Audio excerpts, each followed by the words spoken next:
par ceux qui arrachent violemment, et par ceux qui recueillent avec douceur, et par ceux qui voguent librement, puis s'élancent à toute vitesse, et règlent les affaires, le jour où la terre tremblera au premier son du clairon, immédiatement suivi du deuxième.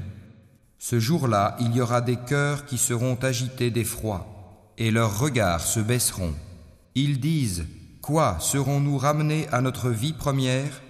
Quand nous serons ossements pourris, ils disent: ce sera alors un retour ruineux. Il n'y aura qu'une sommation, et voilà qu'ils seront sur la terre ressuscités. Le récit de Moïse t'est-il parvenu?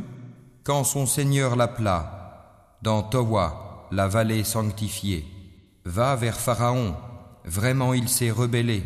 Puis dis-lui: voudrais-tu te purifier et que je te guide vers ton Seigneur afin que tu le craignes? Il lui fit voir le très grand miracle, mais il le qualifia de mensonge et désobéit.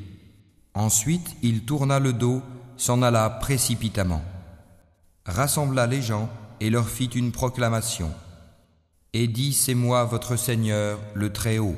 Alors Allah le saisit de la punition exemplaire de l'au-delà et de celle d'ici-bas. Il y a certes là un sujet de réflexion pour celui qui craint.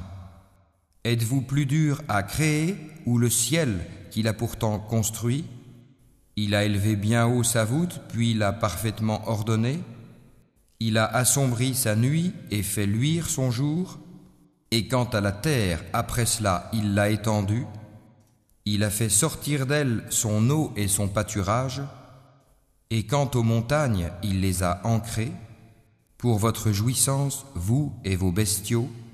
Puis, quand viendra le grand cataclysme, le jour où l'homme se rappellera à quoi il s'est efforcé, l'enfer sera pleinement visible à celui qui regardera. Quant à celui qui aura dépassé les limites et aura préféré la vie présente, alors l'enfer sera son refuge.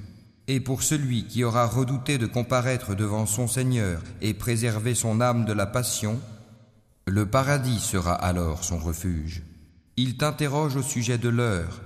Quand va-t-elle jeter l'ancre? Quelle science en as-tu pour le leur dire? Son terme n'est connu que de ton Seigneur. Tu n'es que l'avertisseur de celui qui la redoute. Le jour où ils la verront, il leur semblera n'avoir demeuré qu'un soir ou un matin.